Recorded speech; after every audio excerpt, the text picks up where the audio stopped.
Saudações, pessoal, estamos ao vivo para mais uma live aqui no nosso querido Aprovação PGE. Sejam bem-vindos. Hoje sexta-feira, mais um dia de quarentena, estamos indo para um mês, então fiquem à vontade. Hoje é Casual Friday, a gente aí vai estar competindo com um monte de live sertaneja, então vamos chegando para a gente bater um papo aí. Fiquem à vontade que a gente está junto, vão mandando pergunta, vão dizendo de onde são, vão chegando, vão conversando aí com a gente. Para quem não me conhece, sou o Felipe Fernandes, professor residente aqui da Aprovação PGE. Sou professor de Direito do Trabalho, Direito Administrativo, e hoje a gente vai estar recebendo um convidado aí, o Rodolfo Pena. E aí, de onde vocês são? Como é que estão? Como é que estão de quarentena? Como é que está a vida aí? Como é que estão os estudos? Estão conseguindo produzir? Não estão? Tem gente que produz um pouco mais, gente que produz um pouco menos, mas é assim mesmo, né? Quarentena a gente vai fazendo o que dá. O Rodolfão já entrou aí, a gente vai falar um pouco hoje de Direito do Trabalho e Administração Pública, mas de uma forma bem característica, uma forma bem especial. Então, vão chegando aí que hoje vai falar um cara que trabalha com isso, que vive isso no dia a dia. Então, é quem entende do tema, né, galera? A galera tá perguntando aí quando é que sai o nosso livro de Direito do Trabalho e Administração Pública. A gente tá na esperança, daqui a pouco com a conversão da MP 905, que as coisas se apressem. Se tudo der certo e nada der errado, vocês vão estar vendo o nosso livro aí muito em breve. Mas enquanto isso, vamos lá, vamos pegando ensinamento com quem sabe, vamos conversando aí com o Rodolfo. Cheguem aí na nossa sexta-feira, sextou, vão entrando. Fiquem à vontade aí, estamos esperando vocês. Opa, professor Ilan Presser, tudo bem? Seja bem-vindo. Então é isso, galera, vão mandando as dúvidas. Trabalho de atualização aí com vocês. Beleza, galera? Opa, Guilherme, beleza? Guilherme aí conhecido. Como é que vocês estão? Vão entrando aí que a gente agora vai... Opa, Rodolfo, seja bem-vindo, meu amigo. E aí? Fala, Felipão, beleza? Beleza, tudo tranquilo, né? Como é que tá aí? Essa sexta-feira, sextou de quarentena, mudou alguma coisa? Nada, sexta-feira de quarentena, né? Só live sertaneja, essas coisas aí, né? Você gosta? Gostei do visual, hein? Gostou, né? Pois é, cara. Eu tô aqui, eu falei com a chefia hoje, dava pra fazer um Casual Friday, né? A gente fez um negócio aqui mais pra dar à vontade, né? Pra vocês ficarem mais à vontade aí com a gente. Você, né? Todo dia que vocês estão desse jeito, né? Porque é igual o dia da marmota, todo dia é igual, né? Então, pelo menos você tem que trocar o visual pra entender que a sexta é diferente da segunda, que é diferente do sábado, enfim.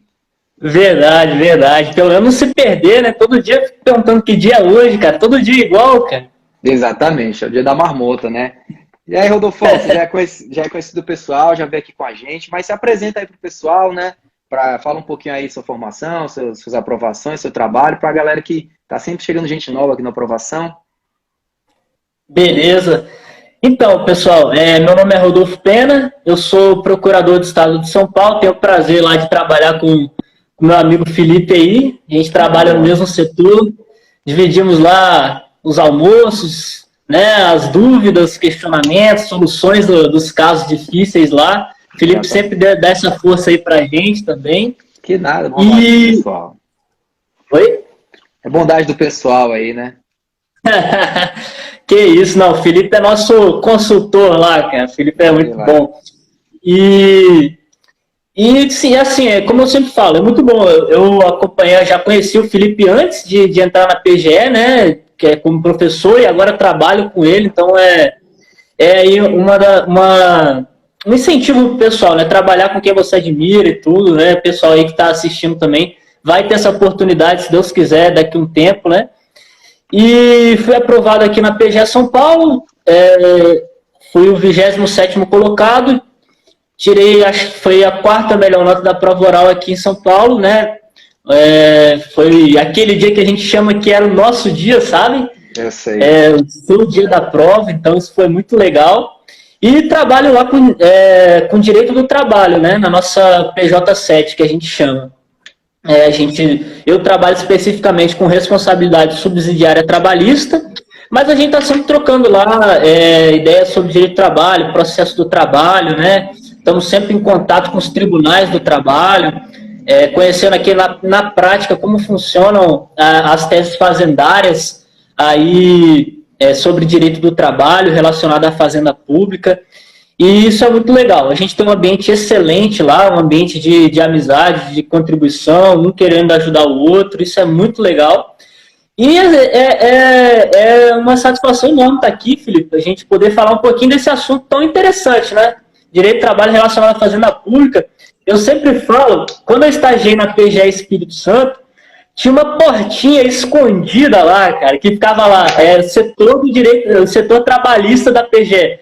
Era como se fosse excluído, assim, né, sabe? O pessoal não gosta de direito de trabalho de jeito nenhum. Ficava aquela portinha escondida lá, ninguém via. De vez em quando eu passava lá, e eu falava assim, cara, se eu for procurador, eu nunca vou trabalhar com direito do trabalho. Hoje, a gente pune, a língua pune a gente, né? A gente fala, Rodolfo, primeiro, obrigado aí pelas palavras. Eu desculpe te interromper, só porque você falou, eu fico feliz mesmo, mas você que é o garoto prodígio lá, você tá construindo e vai dar voos mais altos aí, com certeza. Que isso. Obrigado. Mas é isso, eu passava nessa portinha e falava, cara, não vou ser procurador, não vou trabalhar com direito de trabalho. Hoje eu tô lá, cara, adoro o que eu faço. Assim, o ambiente ajuda demais também, né? É um ambiente muito bom. Mas, assim, a gente aprende a gostar do direito do trabalho para você... É o que você lida no dia a dia, e se você não aprender a gostar, você acaba ficando um trabalho maçante. Eu aprendi a gostar do direito do trabalho. Hoje eu me identifico lá com as nossas atividades e tudo. E eu acho que é isso. O pessoal, às vezes, que estuda para procuradoria, tem essa coisa com o direito do trabalho, sabe? Esse preconceito. Aí fala, não gosto e tal, mas, cara... aprender a gostar mesmo. Quando você vê, a gente vai falar aqui um pouquinho da nossa prática do dia a dia, como que a gente trabalha essa matéria no nosso dia a dia. Então você acaba vendo, quando você vê isso na prática, isso facilita que você tenha maior afinidade com a matéria. Então, acho que essa live aqui vai ser muito válida aí para o pessoal, principalmente nessa matéria que às vezes é um pouco negligenciada, um pouco deixada de lado, mas para o pessoal saber a importância do direito do trabalho para a fazenda pública. Exatamente. É importante, vem crescendo cada vez mais, né? Até mesmo lá na PGE a gente vê bastante como o direito do trabalho vem repercutindo nas relações sociais e na administração pública, né? Que hoje está aí, a gente vê, dentro de uma crise dessa, você precisa do poder público participando da sociedade, ajudando, fazendo o que pode, e inclusive nas relações trabalhistas, né? Olha aí, consegui aqui fixar o nome da live. Eu nunca conseguia fazer isso. Consegui semana passada com a Ilana. Dessa vez deu certo. Agora o pessoal vê. Legal. É isso, cara. Trabalho às vezes é meio patinho feio, até pra galera que estuda pra procuradoria, porque gosta do direito público, né? A gente gosta de direito público também. Mas o direito do trabalho, ele tem essas peculiaridades, é muito bacana, ainda mais quando inserido na administração pública, né? Porque pra mim é quase uma terceira matéria, não é nem direito administrativo, nem direito do trabalho puro, é meio que o direito do trabalho público, né? E é isso que a gente vai ver hoje aqui na live com você. Exatamente. Tem várias... É o que a gente falou, o regime dos empregados públicos, embora os empregados públicos sejam regidos pela CLT, tem várias derrogações do direito público, né? Então, o direito público, ele entra com força aí nas relações de trabalho, tanto a fazenda pública, quanto também quando se fala de empresas públicas e sociedade e economia mistas, né? Então, o direito público acaba entrando com força aí. Então, o concurso de procuradoria, se você vê por esse lado, fica um pouco mais... para quem gosta do direito público, fica um pouco mais leve o estudo do direito do trabalho, né? Exatamente isso que você falou aí. Exatamente. Aí, Rodolfo, a primeira pergunta, então, né? Já que a gente está falando de direito do trabalho na administração pública, de empregados públicos, mas aí a galera sempre... Quando vem muito estudar aqui para a PGE São Paulo, acho que dá um susto no pessoal. Tem o regime jurídico único, né? E que história é essa, então, de direito do trabalho na administração pública, tendo em vista que tem o regime jurídico único? Como é que funciona isso aí? Cara, esse regime jurídico único aí, até hoje ninguém conseguiu deixar de forma, assim, objetiva e clara o funcionamento dele, né? Nos entes estatais, nos entes federados, né? Então, o que acontecia? O regime jurídico único foi estabelecido na Constituição ali, né? E determinava que os entes federados eles estabelecessem um regime unificado ali, um conjunto de regras para os servidores públicos, né? Então, você teria ali um único regime tanto para os servidores da administração direta, os servidores das autarquias, das fundações, eles seriam regidos por um único conjunto de normas. Tanto que a União foi lá e editou a norma 8.112 para os servidores federais, né? Que seria o regime jurídico único federal. Aí a emenda constitucional 19 veio e aboliu o regime jurídico único, alterando lá a redação do artigo 39 da Constituição Federal, e aí passou-se a admitir mais de um regime jurídico dentro de um mesmo ente federado. o STF veio lá por uma medida liminar, uma ADI, e suspendeu essa redação do artigo 39, voltando, né, naquele efeito repustinatório, retornando à antiga redação do artigo 39, determinando regime jurídico único. Só que, como a medida cautelar ela só tem efeitos ex tunc, ou seja, efeitos proativos, esses regimes estabelecidos, por exemplo, se tinha um regime jurídico único estatutário, como havia na União, nesse período em que passou a viger essa redação do artigo 39, que aboliu o regime jurídico único, a União foi lá e estabeleceu a possibilidade de contratar servidores seletistas. Então, mesmo depois de suspensa a redação do artigo 39, dada pela emenda constitucional 19, que com o retorno da determinação do regime jurídico único, ainda haviam alguns servidores seletistas na União, e continuou aquela lei da União sobre servidores seletistas. Então, continuou ali tanto tendo servidores estatutários quanto servidores seletistas. No estado de São Paulo, tem uma situação peculiar, ainda mais peculiar do que essa, que é o seguinte: o estado de São Paulo entende que o regime jurídico único ele não é auto-aplicável, ele só vai ser estabelecido, só é estabelecido pelo ente federado quando o ente federado ele editar a lei instituindo esse regime jurídico único. Então, realmente, de fato, a Constituição ele não institui o regime jurídico único, ele determina, ele exige que seja estabelecido esse regime jurídico único. Então, o Estado entende que não é auto-aplicável e ele diz que só é aplicável quando for editada essa lei instituindo o regime jurídico único.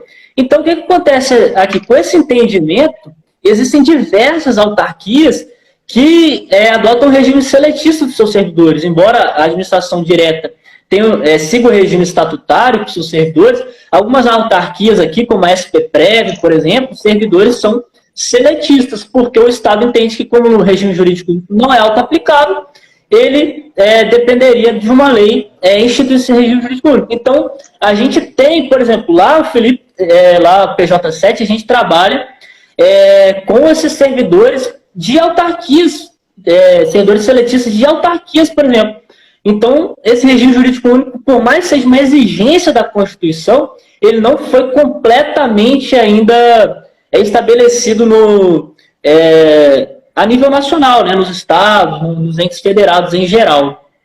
Então é isso, né, galera? O Rodolfo falou, recapitulando, acho que é muito importante saber, porque a gente vê que tem um regime jurídico único, que determina que, até sobre o que seria o regime jurídico único, tem alguma celeuma na doutrina, né? Alguns entendem que poderia ser o seletista, mas a majoritária entende que deve ser o estatutário, né? O regime do Estatuto do Servidor. E aí, só que acontece que tem essa questão da suspensão do regime jurídico único, né? Que então criou um gap aí de alguns anos em que os entes contrataram livremente empregados públicos e essa galera não foi demitida, eles continuaram na administração pública. Seja aí porque existem interpretações diversas, como por exemplo no caso do Estado de São Paulo, que interpreta que precisaria de uma lei dele instituindo o regime jurídico único. Como ela ainda não veio, ele contrata, né? As autarquias, principalmente, contratam pela CLT. E ainda tem a galera remanescente, né? Antes de 88, que entrou aí pelo regime seletista e que não teve seu vínculo convertido, né? Então você vê que tem muito empregado público aí dentro da administração pública. Mas só aproveitando meus 2 centavos aqui para mandar um abraço para a galera do Delta, André Felipe, o Gustavo Bezerra que está aí também. Sempre manda um salve aí para a galera. Gi Castelano está sempre acompanhando a gente. Sejam bem-vindos, fiquem aí. Isso aí, Rodolfo. Legal, então, tem meu amigo aqui, Gabriel Lima, também entrou aqui na live, amigo meu, gente boa. Cara, tô com saudade de você, cara. Um grande abraço aí. Boa, aproveitar aqui também, né? Mandar o salve da galera, né? É isso aí. Mas isso é engraçado, Felipe, porque assim, eu morava no Espírito Santo, estudava direito, né? A teoria, e no Espírito Santo não tinha essa situação. Lá era todo mundo estatutário, acabou. E eu não tinha noção dessa existência de que em outros estados, principalmente no estado de São Paulo, que é um estado grande, conhecido e tudo, existiam autarquias que contratavam pelo regime seletista. Para mim era administração direta, autarquia e fundação pública tinha que estabelecer o regime jurídico estatutário, principalmente regime jurídico único.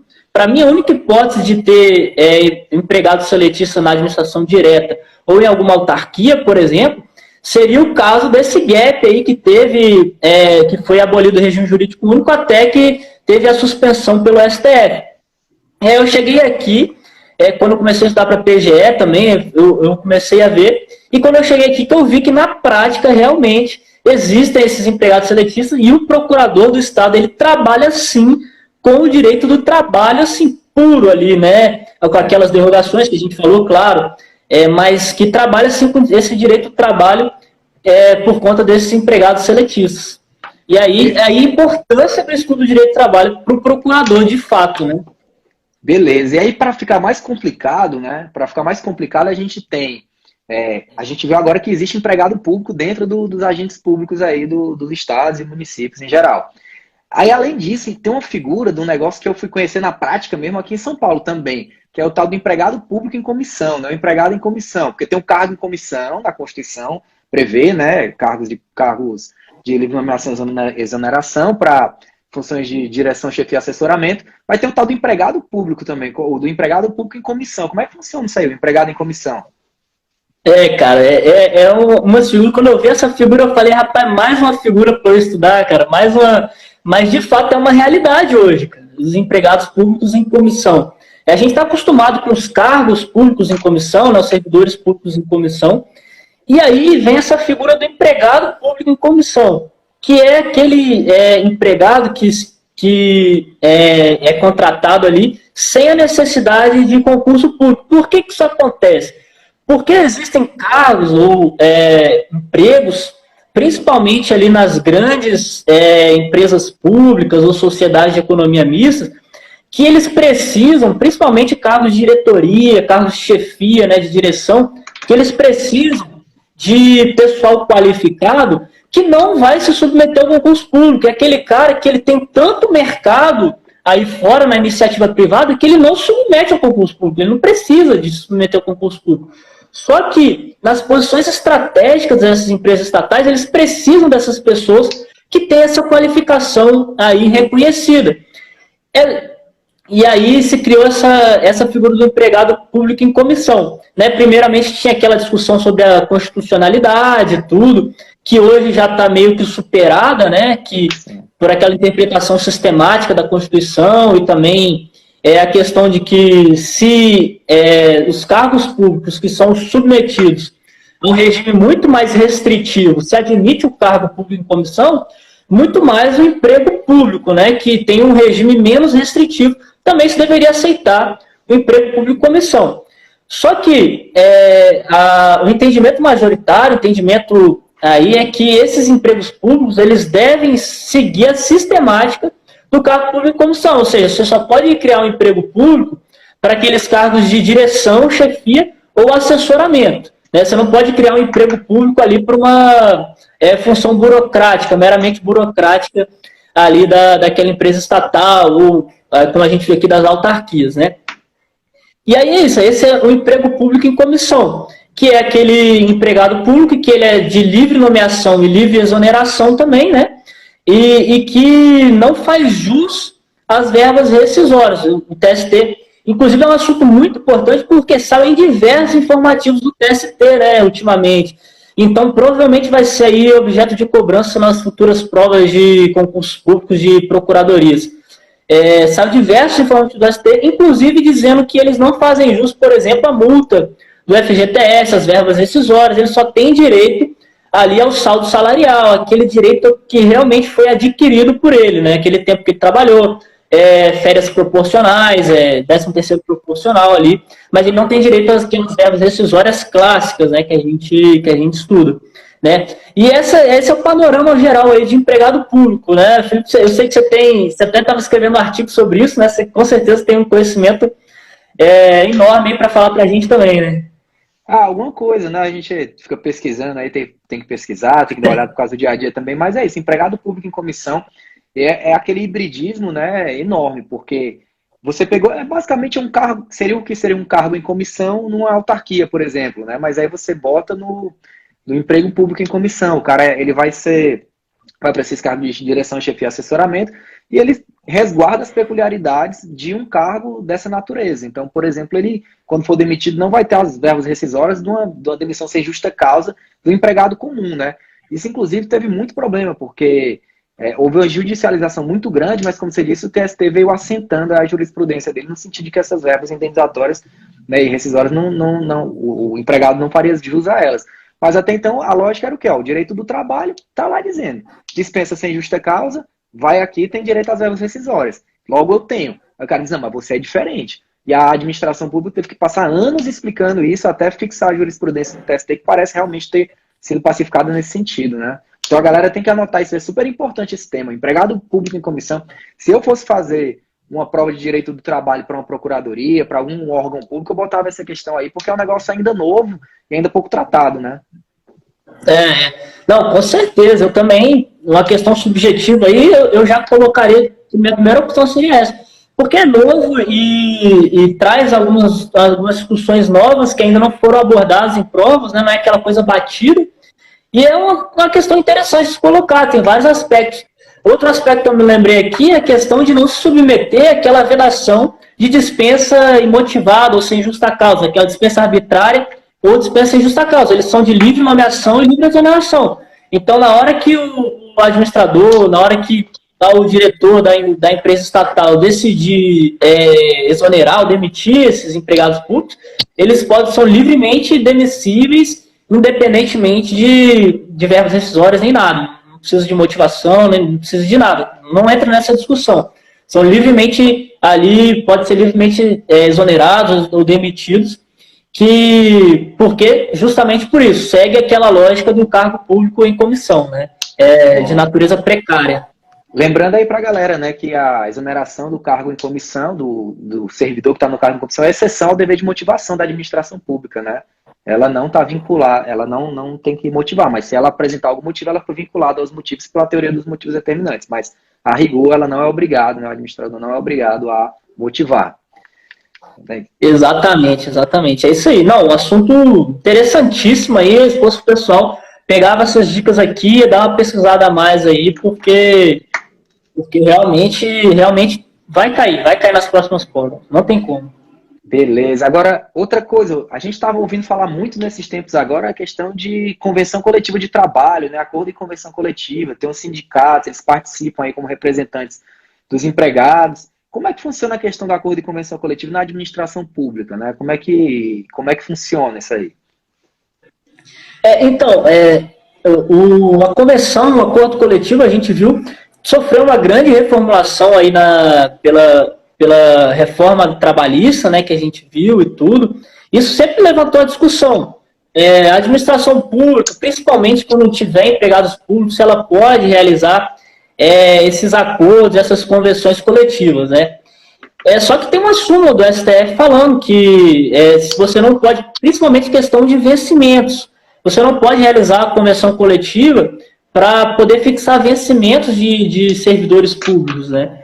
Porque o vencimento dos servidores públicos, principalmente ali da administração direta, das autarquias, fundações, ela é fixada por lei. A Constituição deixa isso bem definido lá, que deve ser fixado por lei.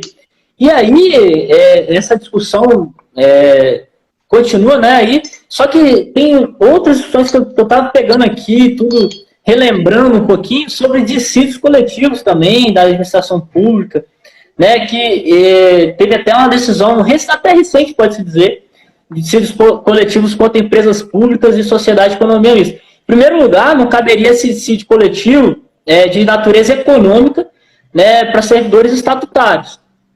Eu estou puxando aqui até um pouco para o processo de trabalho, né, porque a gente está falando de direito coletivo aqui e tudo, mas os dissídios coletivos na administração pública também é um tema interessantíssimo aí, que a gente teve que estudar muito aqui para a PGE São Paulo, porque era um tema que estava muito em voga na época, e eu acho que ainda está, né, um tema que ainda vai vir forte. Né? Então, o STF ele decidiu que não caberia esse dissídio coletivo para definir cláusulas econômicas contra os servidores estatutários, né, da administração direta, autárquica, fundacional, só que tinha uma flexibilização quanto à fixação de cláusulas de natureza social, né, que seria possível essa fixação de cláusulas de natureza social. Inclusive, tem uma OJ da SDC do TST, né, na seção de dissídios coletivos do TST, que é número 5, se não me engano, que ela admite, né, essas cláusulas de natureza social em dissídios coletivos para a administração pública. Por outro lado, os empregados públicos podem sim serem sujeitos, né, ali nas empresas estatais, elas estão sujeitas sim ao dissídio coletivo, né, inclusive de natureza econômica. Só que tem uma outra decisão do TST dessa vez, que se tiver a cláusula se tiver natureza econômica, ela não pode ser aplicada, inclusive às empresas estatais, se tiver passado o limite de gasto com a lei de responsabilidade fiscal. Isso foi uma decisão muito interessante do TST, que a gente estudou muito aqui para a PGE São Paulo. Eu até deixei gravado aqui para não perder ela, que estava sendo muito falada na época, e foi muito interessante. A gente tinha quase certeza que ia cair na prova, acabou não caindo, né?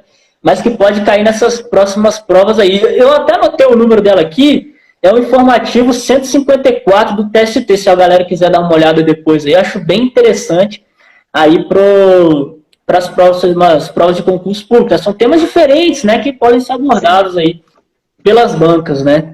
Beleza, então recapitulando aí, a gente pega a rigor, não pode, né, dissídio coletivo de natureza econômica em face da administração pública, salvo aí se for uma pessoa jurídica de direito privado ou empresa estatal, nesse caso, né?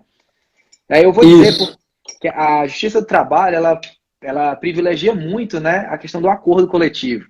E eu, como representante do Estado de São Paulo, já participei de muita audiência na sessão de dissídios coletivos aqui do TRT2. Eu vou dizer, a gente passava muita vergonha lá, porque... Vergonha entre aspas, né? Porque a gente sentava lá, tava o sindicato, tava a categoria toda, tava aquela galera toda esperando o acordo sair para sair o aumento deles. Aí eu chegava lá e dizia, não, excelência, eu não posso fazer acordo, porque eu tô aqui pelo Estado de São Paulo. Mas como é que pode, doutor? Hoje em dia não tem mais esse negócio, não. Tem que fazer um acordo aqui. Você vê que os caras estão não sei quantos anos sem aumento, tá com isso, tá não sei o que lá.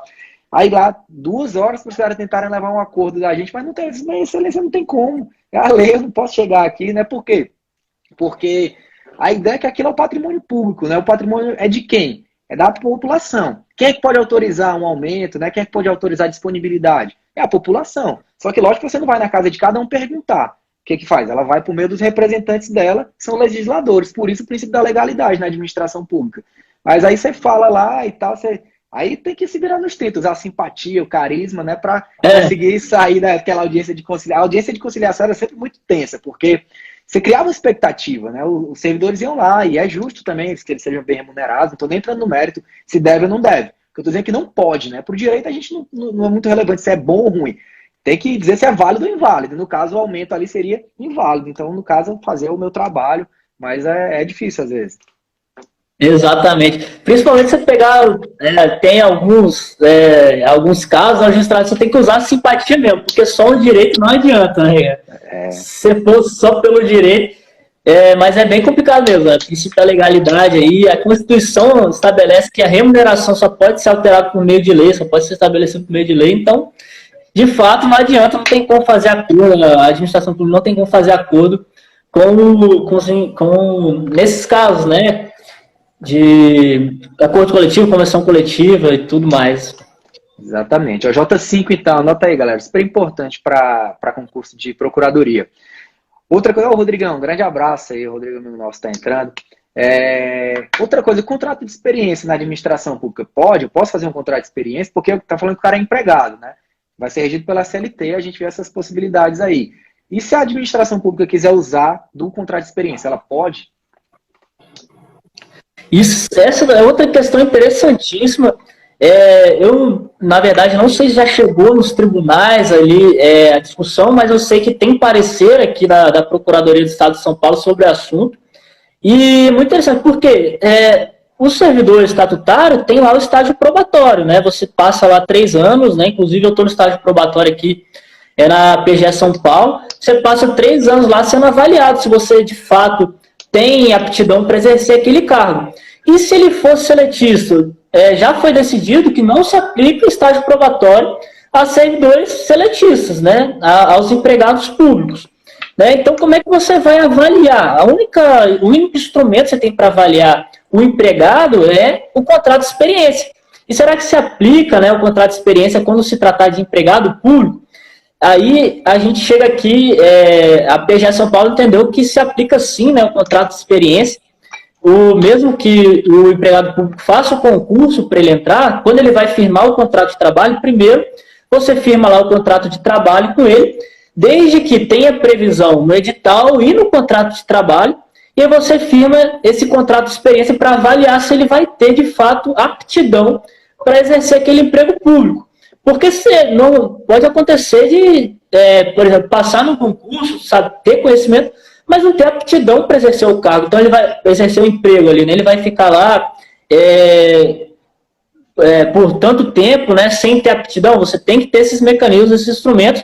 E aí a PGE São Paulo entendeu que o contrato de experiência para os empregados públicos cumpre o princípio da eficiência na administração pública, porque você vai estar avaliando ali aquele empregado se ele de fato ele vai exercer bem aquela função, se ele vai ter aptidão para exercer aquela atividade para a qual ele foi contratado, né? E aí, ao final desse contrato de experiência, tem que ter uma decisão motivada, né, com direito à manifestação daquele empregado, direito de recursos e tudo, né? Ele tem que ter o direito ao contraditório, à defesa, tudo mais. Mas é uma discussão bastante interessante, né? E eu acho que pende mesmo para esse lado do princípio da eficiência na administração pública, né? Nessa comparação com o servidor efetivo, o servidor estatutário, que tem o estágio probatório ali, né? E aí o servidor seletista seria o caso de firmar esse contrato de experiência anterior ao contrato definitivo, né? Eu acho bem interessante essa discussão. Interessante, realmente. Eu acho que eu concordo. Eu acho que deve ser aplicável. Acho que é válida a utilização do contrato de experiência na administração pública, né? A gente não sabe como vai se dar aquele servidor, se ele vai se adaptar, se não vai. Que não se confunde com o estágio probatório, né? Porque o estágio probatório, como você falou, é um requisito para a estabilidade, né? E aí até a gente puxa a próxima pergunta, aí, que seria se esse cara, o empregado público, tem estabilidade ou não tem, porque tem a súmula 390 do TST, né, e confunde um pouco, ela precisa de uma interpretação sistemática. Aí. Como é que funciona a estabilidade do empregado público? Tem, não tem? Essa questão assim, já foi bastante discutida, né? E aí a regra, por que a gente diz regra? É porque, na maioria dos casos, o empregado público não vai ter direito à estabilidade. A estabilidade ela foi colocada ali para o servidor público estatutário, né? A Constituição faz expressa menção para o servidor público estatutário. Só que tem aquela exceção, né? Se ele cumprir os requisitos do estágio probatório, se ele tiver o empregado público da administração direta, autárquica ou fundacional, se ele cumprir o período do estágio probatório até a emenda constitucional 19, ele vai ter sim essa estabilidade, né? Porque naquela época estágio probatório era de 2 anos, né? Exatamente. E aí, se ele cumpriu até a emenda 19, ele vai ter essa estabilidade. Agora, é só esse caso. Fora isso, se foi ali, entrou posteriormente, não cumpriu esse período antes, ou se ele for for pertencer a alguma pessoa jurídica de direito privado da administração indireta, e aí ele não vai ter esse direito a estágio probatório, né? Ele não vai ter esse direito à estabilidade, no caso, né? E isso puxa aí a discussão quanto à questão da demissão desses empregados, né? Aquela questão de você precisar da motivação e tudo para demitir esses empregados públicos. E aí o STF vinha decidindo que, no caso das empresas públicas, era necessário motivação e por meio de ato formal, né? Por conta até do concurso público a que esses empregados são submetidos, a questão da impessoalidade na administração pública, a questão do próprio princípio da motivação, né, que é uma necessidade da administração pública e tudo. E aí, recentemente, a STF deu uma decisão dizendo que esse dever de motivação se aplica aos Correios, à empresa pública dos Correios, né? Ele falou, não nos manifestamos contra as outras empresas públicas, sociedade economista, não. É só a decisão que nós demos só diz respeito aos Correios.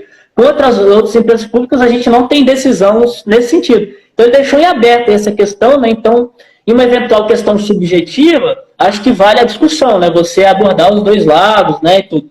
Agora, na questão objetiva, a STF diz que é os Correios que devem motivar, os outros não têm decisão sobre esse caso, né? Esse é um tema muito rico, né? Que eu acho, na essência, direito do trabalho e administração pública, porque a galera, eu não sei se tem muita gente mais nova aí, mas de tempos em tempos o serviço público ele sofre, o pessoal acha que não está muito legal e resolve vir com a salvação da lavoura ali, né? Então, às vezes eles fazem algumas medidas aqui, outras ali, e a emenda constitucional 19 de 98 foi uma dessas, né? Tinha lá, então alterou boa parte da Constituição, para inclusive incluir o princípio da eficiência com essa reforma, e ela modificou vários institutos, dentre eles a questão da estabilidade. Né? A estabilidade, como você disse, era 2 anos antes, e a palavra utilizada ali era servidores. E a gente lembra que servidor é gênero do qual são espécie empregado e o estatutário. Então, até a emenda 19 de 98, tendo em vista a redação anterior, que falava em servidores, os empregados também faziam jus àquela estabilidade. Então, a emenda, aí a súmula 390 do TST, ela foi editada nessa época, na época em que a Constituição falava em servidores. Por isso os empregados que cumpriram o estágio probatório. Até então, eles tiveram direito à estabilidade. Dali para frente, não mais. Só que você vê que você gasta tinta para explicar isso tudo, né?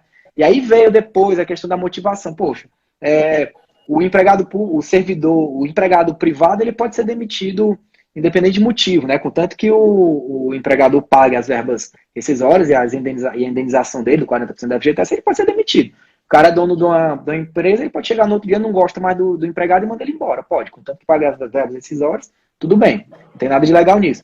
Mas a administração pública tem o dever de motivar, né? E aí vem esse problema. E aí? Pode motivar? Deve motivar? Não deve. Até o STF deu a decisão dele lá, nesse julgamento do Piauí, inclusive, e falou que tinha que motivar. Anos depois, os Correios entraram com embargo de declaração, e aí até eu lembro do... Bonita camisa, obrigado, porque hoje é sexta-feira, a gente está mais animada, tem que competir com as outras lives. E aí, perdi até o raciocínio aqui, mas voltando, é isso, a questão que ele teve embargo de declaração, e eu até li o inteiro teor do acórdão, ele fala justamente, o Barroso, ele fala, olha, o ideal era que todo mundo motivasse, o ideal porque é administração pública. Só que se a gente modificar isso agora, nesse momento, a gente vai causar uma repercussão muito grande, houve um certo consequencialismo, né?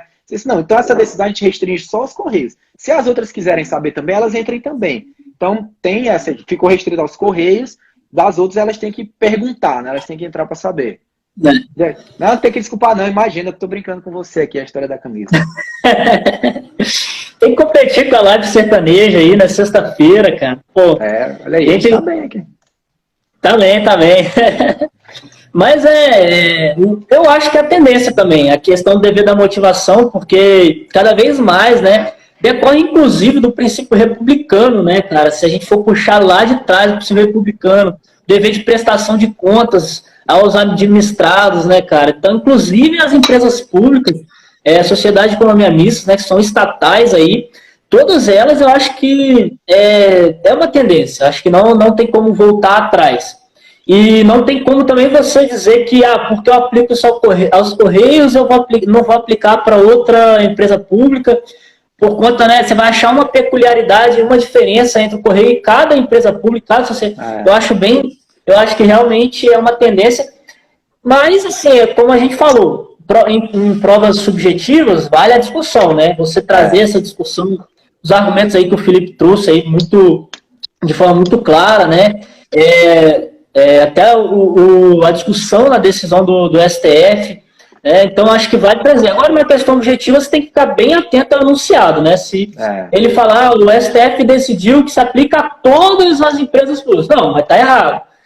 Agora, então você tem que ficar bem atento aí, né? É uma questão que vai dar ainda discussão aí para frente. Acho que não tem uma solução tão rápida para isso aí, não. Exato. Não terminou, né? Você vê que a gente fala um monte de coisa aqui para explicar o contexto. Porque tem todo um contexto, né? Às vezes o cara pegar só 390 ali, ele acha que é uma coisa e vai ver que por baixo ali daquela literalidade tem bastante coisa envolvida. Tem muita discussão, muito processo aí envolvido. Exatamente. Beleza. Rodolfo, tem mais um tema que a gente está falando de estatais, né? Que a questão também de isso eu vejo, a gente vê bastante. Isso, na verdade, eu acho um dos principais temas de quem trabalha com contencioso de servidor, que é a equiparação salarial, né? A gente tem a súmula vinculante 37, mas a galera está sempre aí com a questão da equiparação salarial. O empregado, ele, numa empresa privada, ele tem direito à equiparação salarial, cumprir aqueles requisitos da lei. E aí, o empregado público tem também? Exatamente. Mais um tema interessantíssimo para as próximas, principalmente de procuradoria. A gente fala principalmente aqui de procuradoria, né? Porque, como advogado público, isso daqui você vai precisar saber no seu dia a dia, né? Não tem jeito.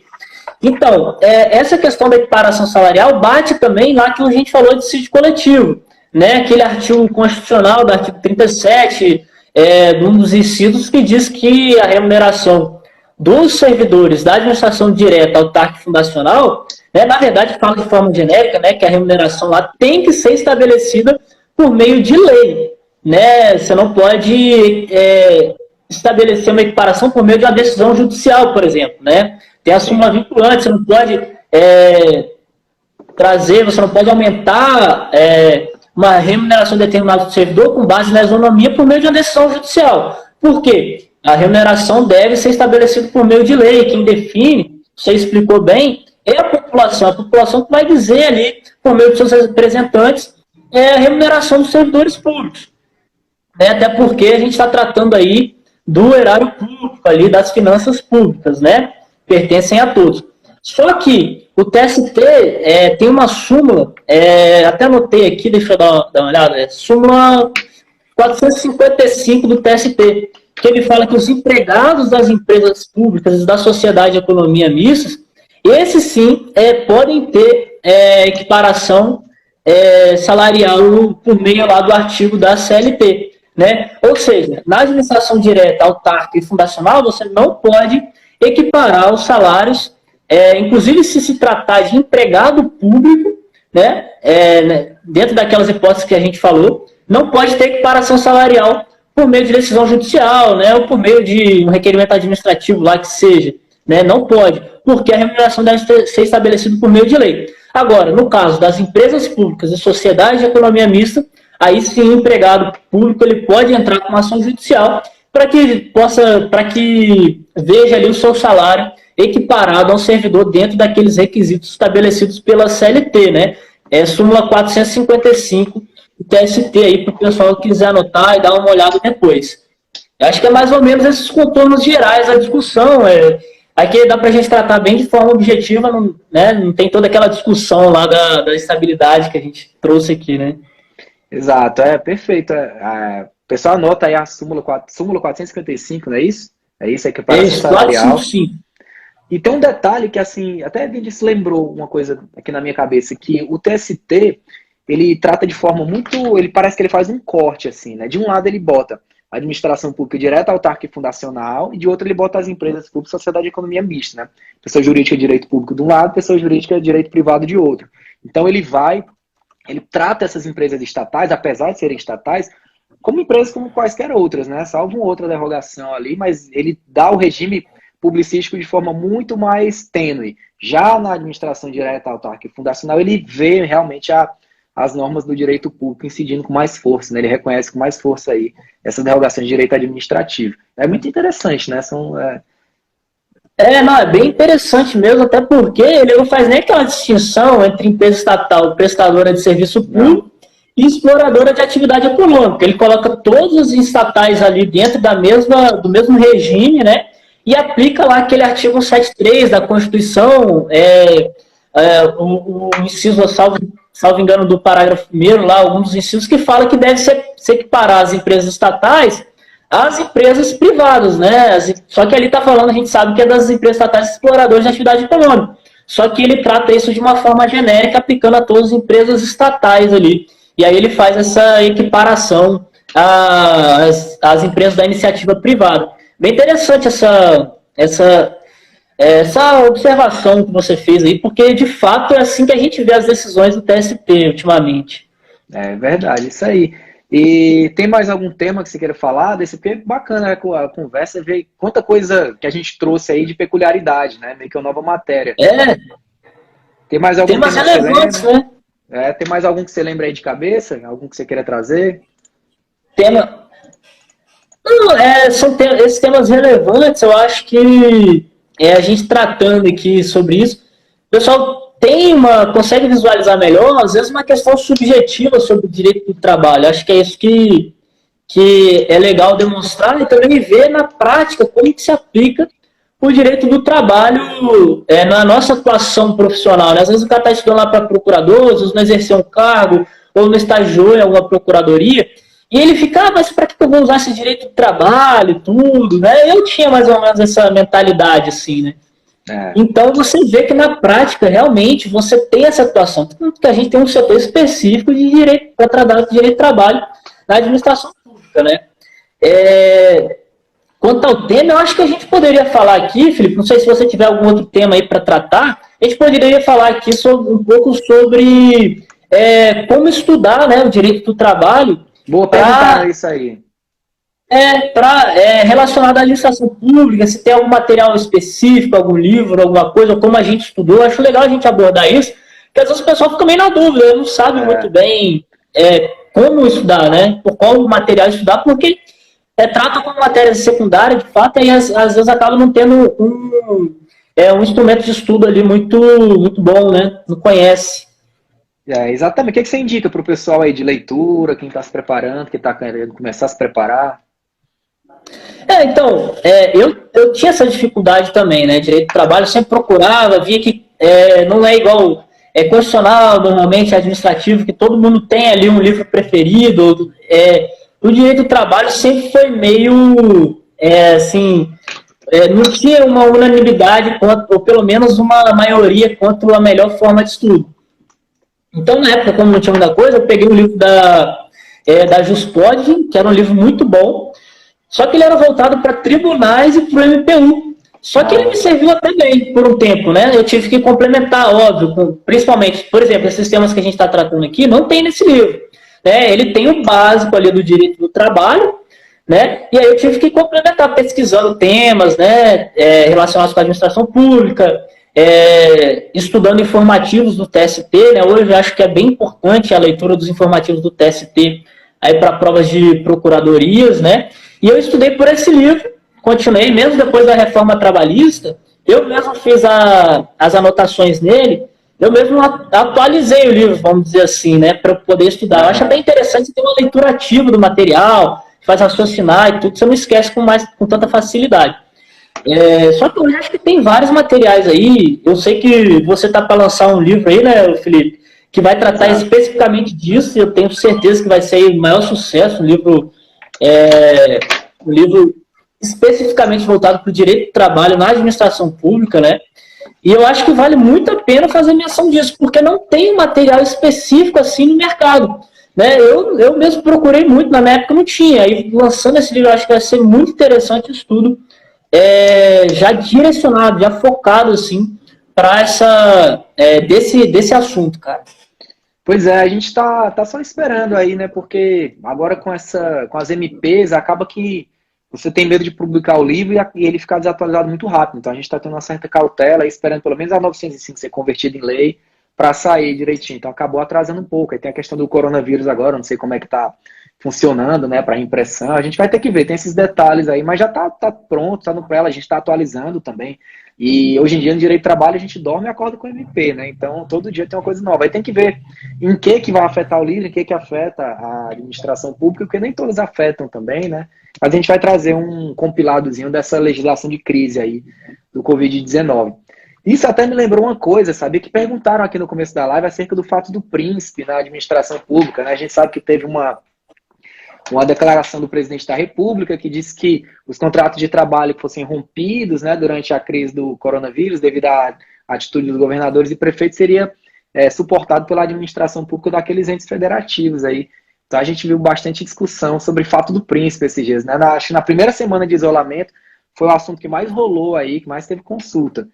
Que, na verdade, assim, a minha interpretação, e eu acho que é a que se consolidou, teve até uma decisão do TRT do Rio nesse sentido, é de que, na verdade, o fato do príncipe ele não se aplica nesse caso, né? Porque apesar de existir uma paralisação, ela não, e decorrente de um ato geral abstrato da administração pública, a administração pública não teve discricionariedade nesse tema, né? Ela não teve É diferente, por exemplo, a gente aplica o fato do príncipe quando tiver ali uma desapropriação. Eu tenho a minha padaria aqui, o Estado vai desapropriar aquela padaria, e aí eu vou ter que encerrar minhas atividades e ele vai ter que responder pelas indenizações, e nem é por tudo, ou seja, 40% do FGTS e aviso prévio a depender da doutrina aí. Então, nesse caso, e até como não existe a discricionariedade, é um fato geral abstrato, um caso seria algo muito mais, na verdade, para força maior, né? Então, não caberia a responsabilidade da administração pública. Até agora, as decisões que eu vi foram negando, mas eu acho que você concorda comigo, vai ter muita coisa sobre isso nos próximos anos, né? O que você acha? Eu acho que muita gente vai ajuizar.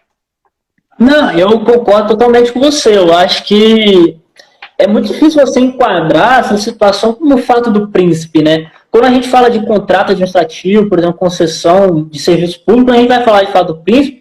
Normalmente você vai falar de aumento de imposto, né? Da concessão de serviço público, tirando lá o imposto de renda, né? Mas quando a União vai lá e aumenta o imposto que vai incidir diretamente sobre o contrato, né? Ou cria um tributo que vai incidir diretamente sobre o contrato e gera aquele desequilíbrio e tudo, né?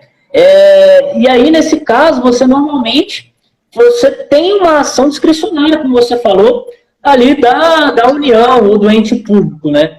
Nesse caso aqui, está muito mais realmente para força maior, porque, na verdade, o ente público não teve tanta discricionalidade assim. Foi um ato de uma situação excepcional, né? Uma situação aí que a gente está vivendo, que é muito difícil você enquadrar, né? Agora, lógico, vai ter bastante discussão, né? As pessoas vão falar, já tem falado bastante disso, né? Inclusive, hoje a gente teve uma palestra aqui no Centro de Estudo com o professor Gustavo Binebon, que falou, né? Ele era sobre um outro assunto, mas os próprios procuradores pediram a opinião dele sobre isso e tudo, né? E porque, de fato, é um assunto que está em voga, está sendo bastante discutido, principalmente pelas pessoas, às vezes, que nem são da área jurídica, elas têm curiosidade de saber, elas querem saber se isso vai se concretizar na prática, mas minha opinião, eu partilho da sua opinião, né, na verdade, eu acho que, de fato, é muito difícil você enquadrar isso como fato do príncipe, no caso, né? E além disso, tem um processo judicial, né? Não é algo automático, né? Às vezes muita gente acha aí que é algo automático, que é só passar lá e pegar as verbas rescisórias. Não é bem assim, né? Na verdade, tem que passar por um processo judicial e se for julgado procedente, você vai ter direito ali só que o ente estatal você vai te pagar as indenizações, né? Que no caso é o 40% da FGTS e aviso prévio a depender da doutrina que você adota. Seria muito mais caso de força maior, que simplesmente reduz a metade a indenização que seria paga, ou seja, 20% do FGTS pelo próprio empregador, né? Não pelo Estado. Mas é isso, o direito é bacana por isso, né? A gente tem muita... Olha isso, tá a cara do Di Ferreiro. É você ou sou eu? É o Rodolfo ou sou eu que tá a cara do Di Ferreiro? Estamos no pique das lives da sexta, né, cara? Só artista aí, pô.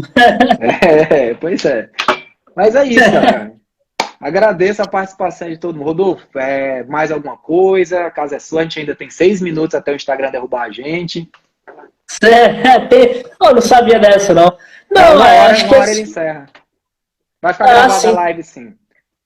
Pô, legal.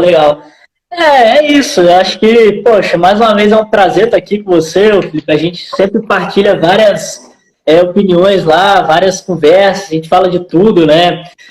Vou até abrir um pouquinho aqui, já que a gente tem 6 minutos, vou até abrir uma brincadeira nossa lá. O pessoal fala que o Felipe, o dia dele tem 40 horas, cara, porque ele sabe muita coisa, sabe muito, ele faz doutorado, ele sabe, então a galera tá perguntando... Big Brother, né? Ele sabe tudo de tudo, cara, tudo de tudo. Se o pessoal tiver dúvida aí, manda pra ele aí, porque o cara sabe muito mesmo. Não, a gente brinca lá, né, tudo, porque a gente tem um ambiente muito saudável e é um prazer para mim estar aqui para a gente conversar sobre esse assunto lá, que a gente trabalha na prática, vendo o dia a dia, né? Passar aqui um pouquinho para o pessoal, porque o pessoal acho que vendo na prática acaba ficando mais leve, mais o estudo flui melhor, vendo como isso funciona no dia a dia de uma procuradoria, né? Então, só agradecer a você, agradecer o pessoal que esteve aí com a gente nessa sexta-feira, né? Vai aí depois para a live do sertanejo, mas parou aqui para dar um alô pra gente. Isso foi bem legal, o carinho de vocês, pessoal. Muito obrigado aí a todos. Quem quiser seguir lá na rede social, mais à frente eu vou começar a postar coisas de concurso também, tudo. Pode Qual é o seguir, perfil? segue o Felipe. Oi? Qual o perfil? Fala aí pro pessoal, o arroba. É @Rodolfo B Pena. Pena com 2 N's. Quem quiser ir lá, também mandar dúvida no direct, pode mandar também. A gente vai se desdobrando aí para poder responder todo mundo e tirar a dúvida de vocês. Só chegar, tá bom? Valeu, pessoal. Um abração a todo mundo. Valeu, Felipe. Obrigadão, cara. Tamo junto. Valeu, Rodolfo. Muito obrigado. Você sabe, eu sempre falo. Você é um cara que eu admiro muito, gosto muito. Grande amigo aqui que eu fiz. Parabéns aí, sucesso nessa caminhada que começou aí na carreira jurídica, né, dentro aí da Procuradoria no passado, mas já vem se destacando, vem aí, tá ajudando o pessoal nos concursos também, dá aula na aprovação, corrige aqui na aprovação com a gente, simulados. Muito obrigado, agradeço a galera que compareceu com a gente. E é isso aí, tamo junto, qualquer coisa me procura lá no perfil, qualquer coisa é só chamar. Sextou, boa sexta pra vocês, tudo de bom. Semana que vem estamos aqui de novo. Valeu. Até mais. Valeu.